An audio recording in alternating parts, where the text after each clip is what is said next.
Lần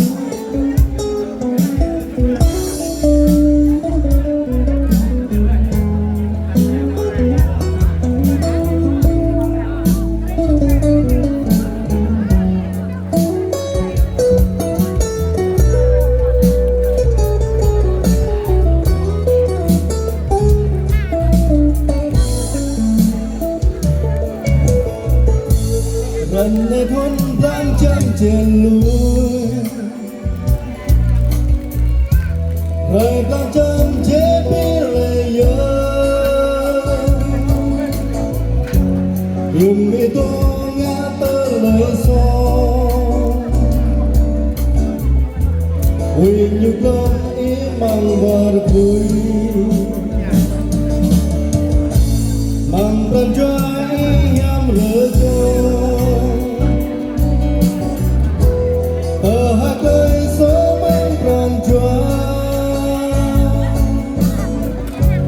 Hoa yang Yesus chicken gai, hoa yang ai đây chỉ muốn đón, ai này soi có nhớ bê trắng cơn, từ thâu bu khoai yang cơ nàng, bèn cơ Yesus chân cơn yêu thao bút lấy nhau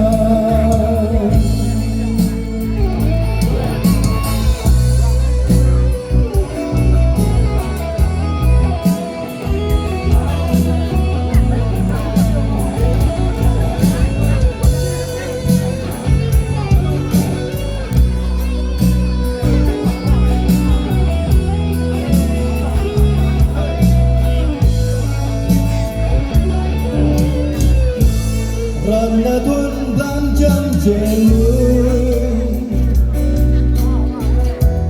rồi ta chân chế bi lời nhớ nhưng ý tô ngã ta lời son huy như công ý mang vào vui mang ra trái em lỡ con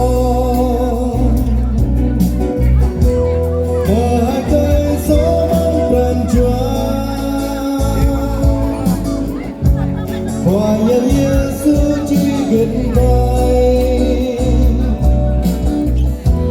hoa yang ơi đấy chỉ muốn đón, mà hai tay soi có nhú bên chân cơn, yêu ta